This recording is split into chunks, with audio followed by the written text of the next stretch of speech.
inhloko ndaba from verse number 5 ithi umsebenzi kamoya oyingcwele. Okay. Verse number 7. Kodwa ndinixelela inyaniso. Yeah. Kwinilungele ukuba ndimke.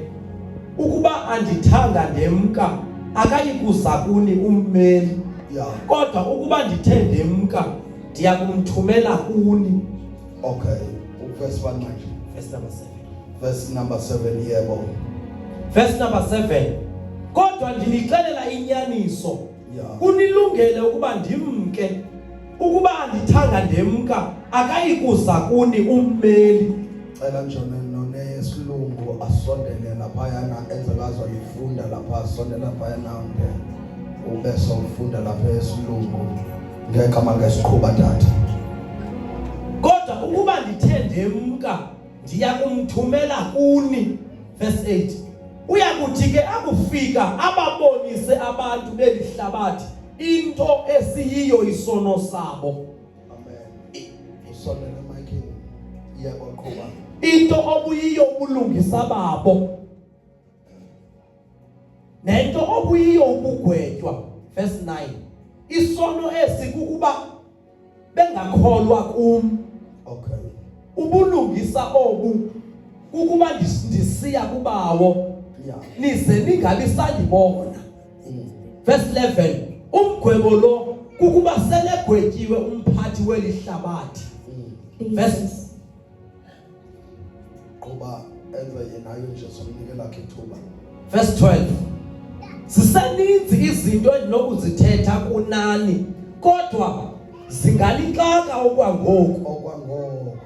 Xa athe wafika yena umoya wenyaniso uyakunikhokelela kuyo yonke inyaniso. Akayikuthetha ngegunya elilelakhe. Yeah. Koko uyakuthetha izinto azivileyo. Anichazele izinto ezizayo. Yeah. Verse 14. Yena uyakundenzela iwonga. Yeah. Kuba izinto anichazela zona ziya kuba zezivela kum.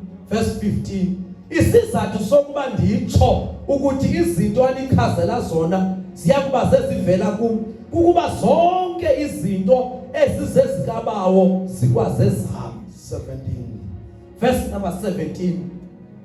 Ke ngoko abanye kubafundi bathi omnye komnye ngaba uthetha ukuthini kathi kuthi kwakufutshane nje asisayi kuba sambona kuthi kwakufutshane emva koko siphinde simbone. Nkosi yami. Ekwathi kwayena uyemka esiya kuyise. Verse 18.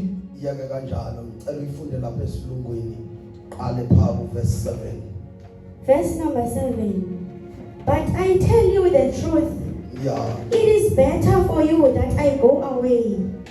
If I do not go away, then the helper will not come to you. But if I go away, I will send him to you. Nkosi yami. Verse 8. When the helper comes, he will show the people of the world that they are wrong and show them the truth about sin and righteousness and judgment. Amen. Verse 9. The people of the world are wrong when they think about sin because they do not believe in me. Verse 10. They are wrong when they think about righteousness because I am going to the Father and you will not see me again. Oh Lord.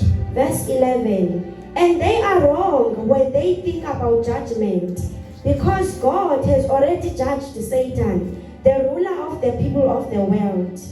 Amen. Verse 12. There are a lot of other things that I want to tell you, but you will not understand them now. Verse 13. When the helper comes, the Spirit of the truth, he will show you everything you need to know.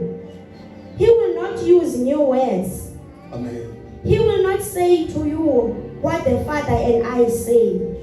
He will also help you to understand the things that will happen later. Amen. Verse 14.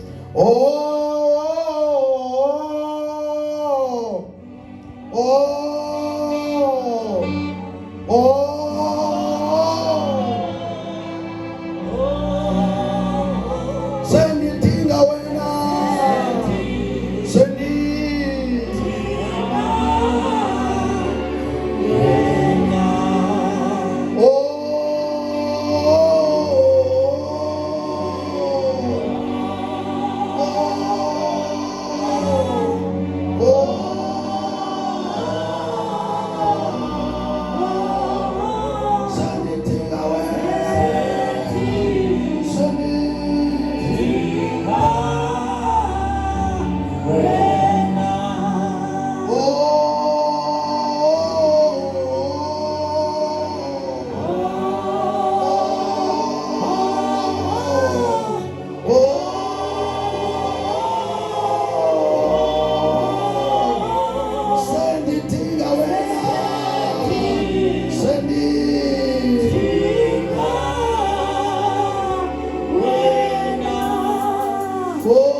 lakho elinkosi siyabulela ngalo Nkosi baba wethu namandla Nkosi nceda thoba indlebe zethu babona amandla inhliziyo zokulamkela babona amandla ikhanyisela ingqondo yethu ngalo siyabulela uNkulunkulu ona singahlala phansi yes Jesus hallelujah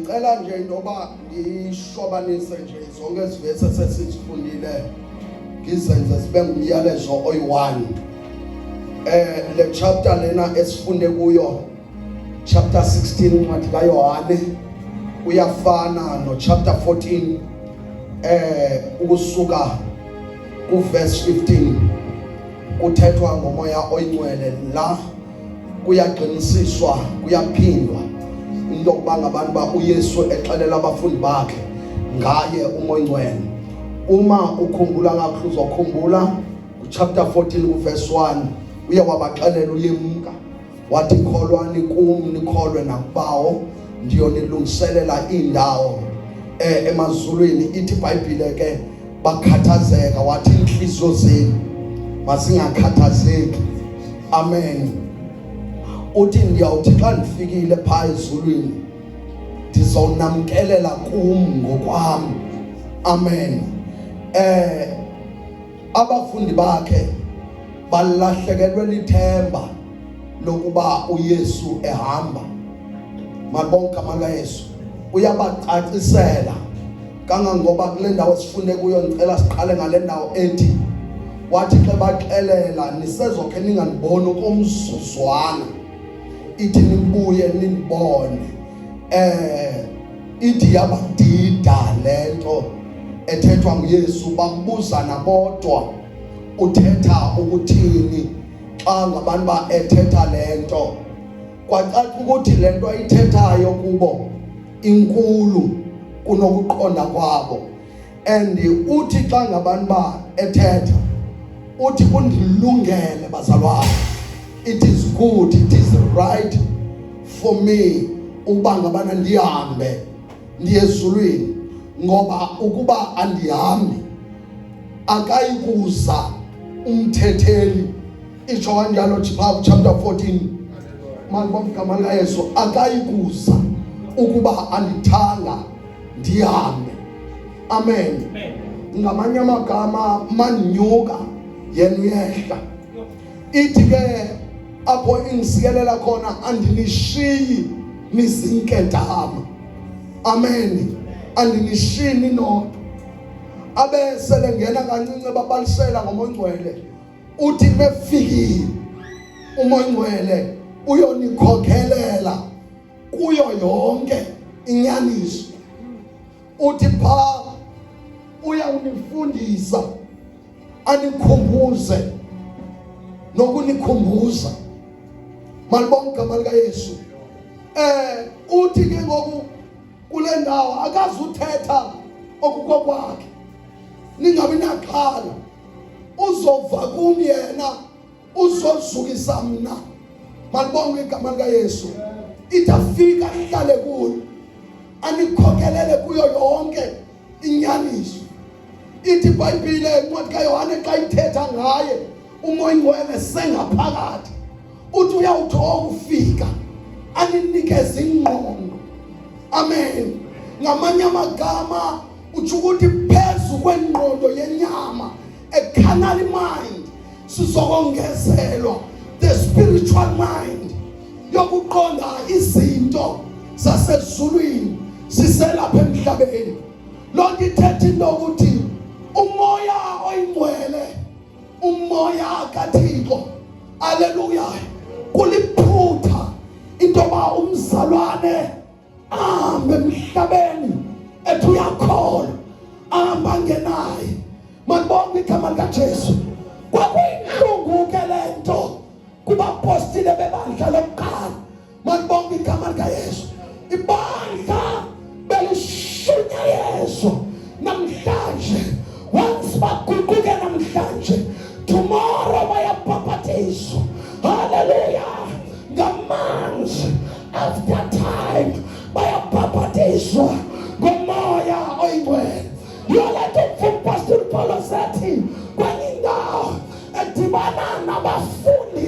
abaka Yohane uthi bazalwane nakholwa nje nakhe namamkelana umoya oyingcwele bathatha inyaniso ebuhlungu banizaseva novakala yakathi kwixesha lethu apho umoya oyingcwele aqanqa babamvula ngexesha lembalela kuyathethwa ngaye kodwa akaziwa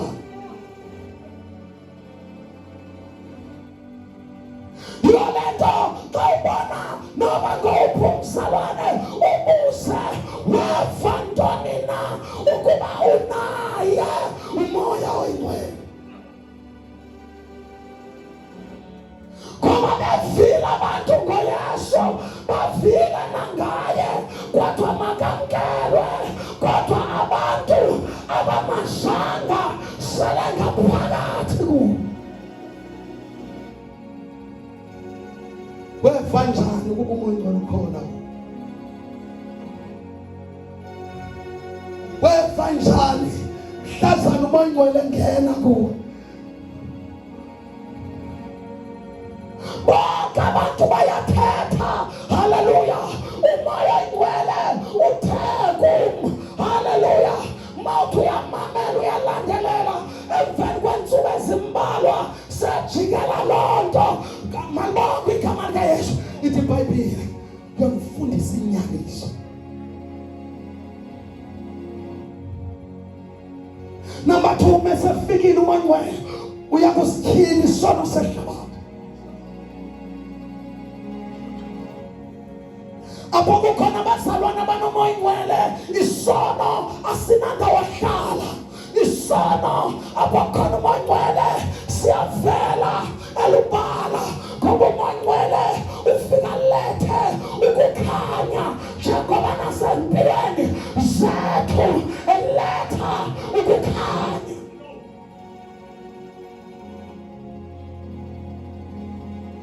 akukho noyedwa umzalwane ohlangene nomoya oyingcwele onohlala ebudongeni ngoba yena ungumoya wenyaniso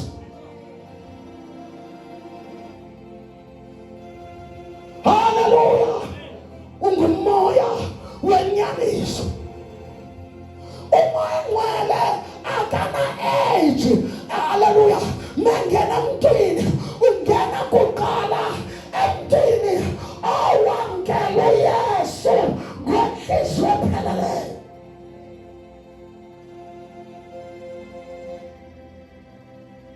nethizwe lenkosi uma ngabana nithetha mefikile uye akunike inhliziyo entsha nengqondo entsha yolento uMpostoli Pawulos athi ke mani ngene uYesu niba sisidalwa ezinjani esitsha akwenzeki into ba afike umoya oyingcwele ube nglamuntu omdala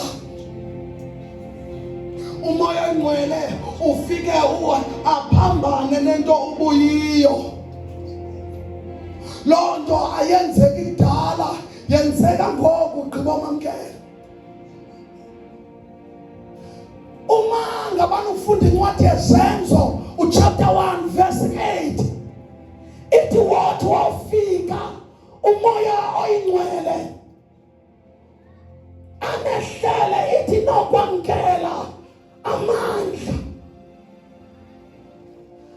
umzalwane izokwethu uphelelwe ngamandla izokuqhawuka i-connection between yena nomoya oyingcwele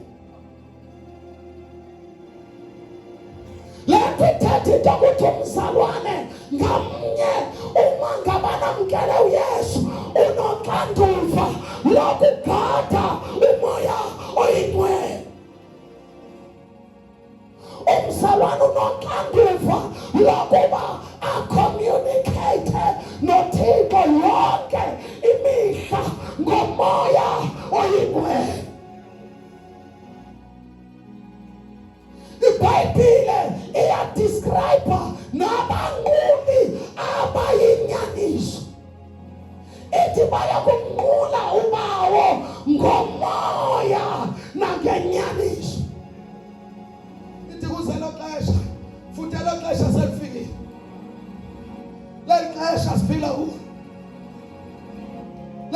xesha lokushumayela kwethu, leli xesha lokukholwa kwethu.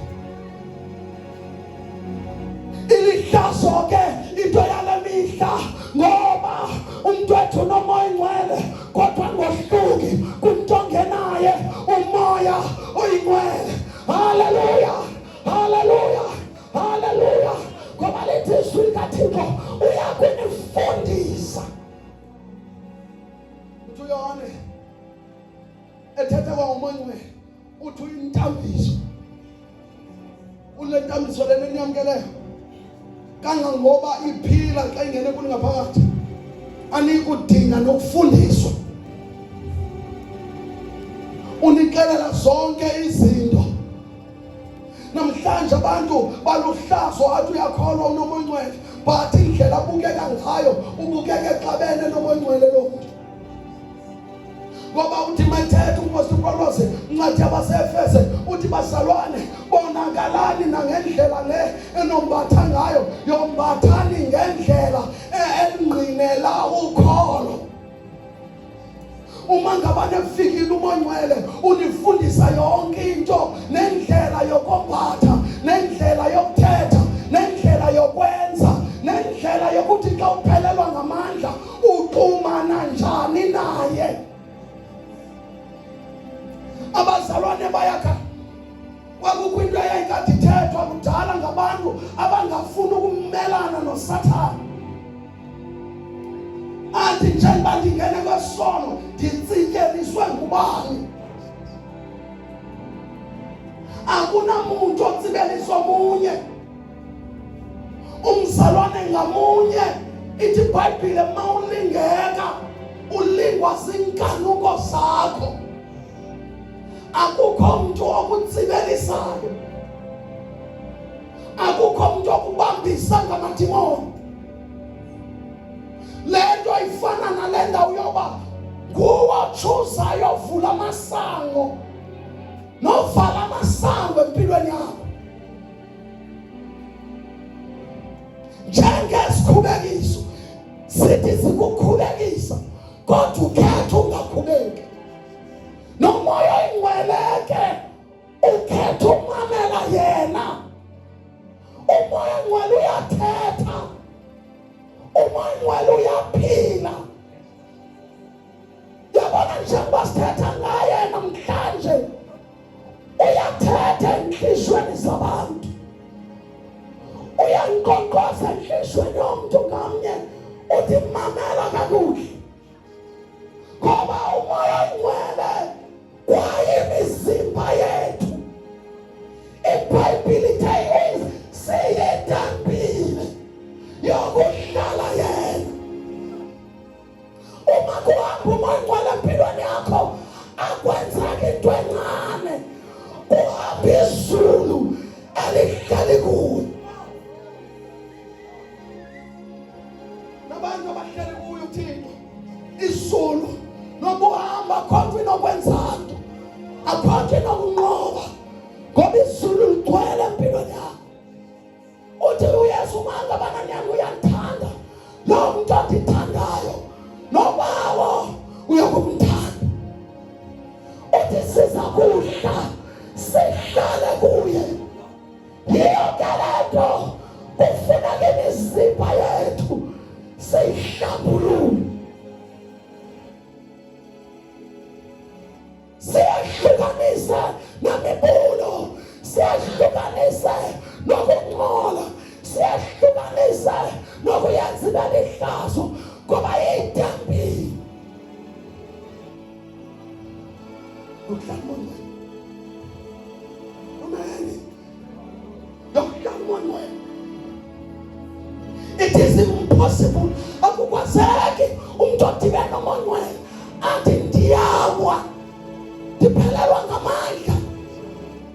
Izulu lihleli kuwe, izulu lishiya izulu lizohlala kuwe. Ngoba ithi iBhayibhile bonke abahlali kuyo uYesu baloyisile ihlabathi. Ngamakhoke abantu abathi boyiswa lihlabathi kabahlale kuyo.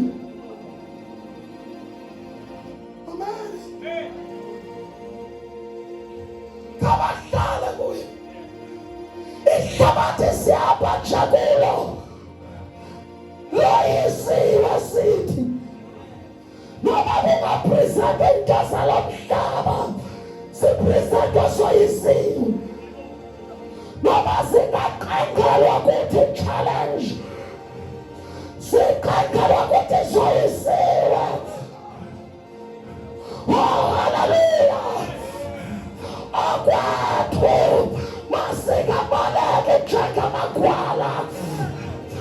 Challenge asiqondane naso. Oh hallelujah. Hallelujah. Ati Apostle Paulus noma ijaba singaza njengomsinga. Hallelujah. Ithi kodwa uThixo wethu uphakamisa izimo. The more challenge sesiza sesistaphu sonyokela phezulu ngoba sigcwele moya kwele. Sengathi singakhala namhlanje challenge thina ndiyibalekile. Cela Nkosi uphinde uqenqelenye kuyo. Ndifuna unyokela ngasentla. Ndifuna unyokela ngasentla. Hallelujah. Hallelujah. Noma thina siyabulawa asife. Noma siyagenyuzwa asijumuke. Noma siyanyaliswa siyasikhanya. Hallelujah. Noma sivalelwa kodwa sinalo alivaleleke.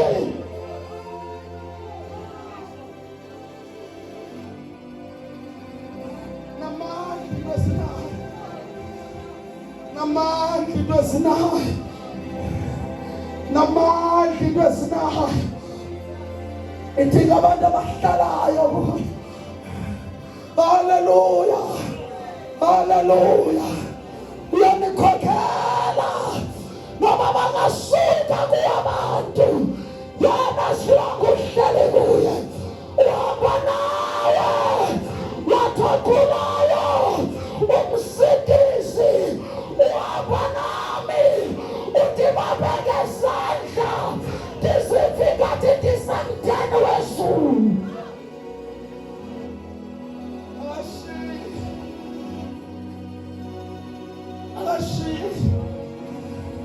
Mama icabanga usifake emlilweni. Akawucima umlilo. Ungena nathi. Ungena nathi. Umoya oyibhala. Hallelujah. Lithi izwi lakhe. Lo moya sinawo. Isimomoya obugwala. Hallelujah. Kumoya ufika usenza amakhodi. Bathi bemelana nathi. Bakubu abawedwa. Abakwazi. Wabanaye.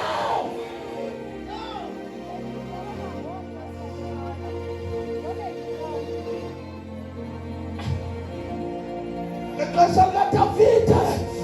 IBhayibhile uDavide wabhaqiswa ngamaFilisti. Hamba namagorha wakhe. Ithi bathi beqashile. Babona amaFilisti. Abakhangela. Wathi Davide. Kodwa kubenini simela. Ithi wasuka wema. Walibambi ikhaya. Elishaya. Ithi wathi waphakama. Ithi angena amandla. Empilweni yakhe. Wamemeza. Mafilisti. Wazami shakane.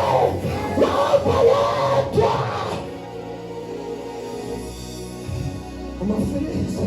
Ecimba uhamba yedwa. Babengazi. Bafezana nomoyeni. Ethumele endodeni. Ithi aqala ukuya ekuseni esilwa. Bebamahlasela.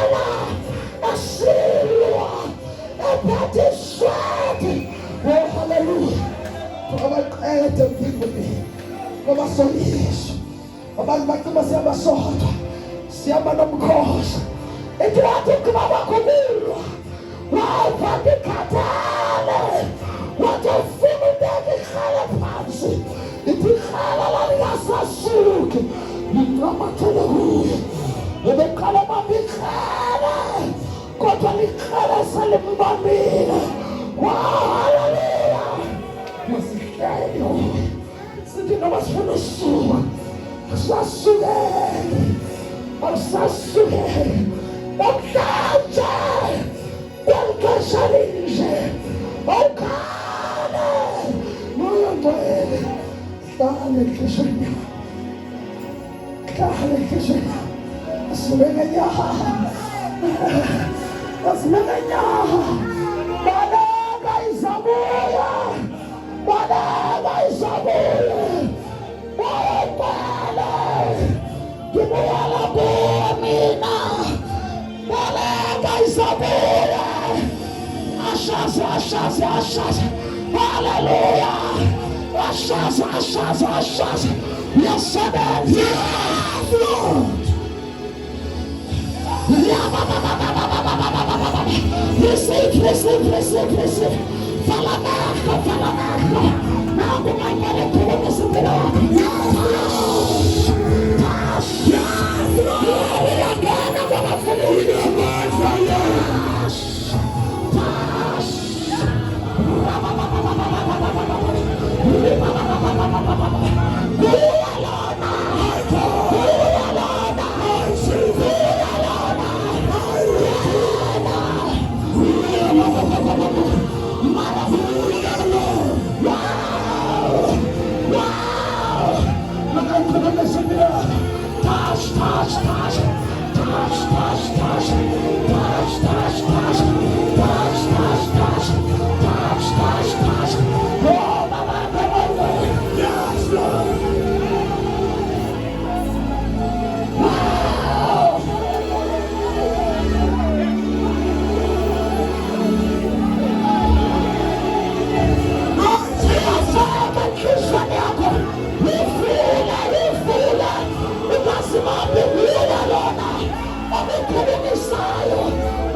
Oh!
Konga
Tabathi indawo moya. Tabathi indawo moya. Mamkela umoya, mamkela enhlizweni yakho. Mbizala kuwe. Tabathi indawo moya. Tabathi indawo moya. Tabathi indawo moya. Tabathi indawo moya. Tabathi indawo moya. Glory, glory, glory. Uyakhalelwa uThixo. Uyakhalelwa uThixo.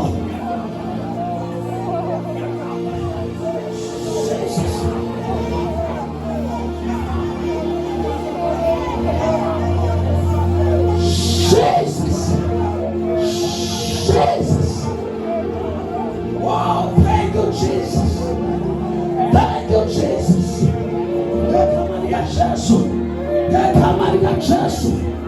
Thank you, Holy Spirit.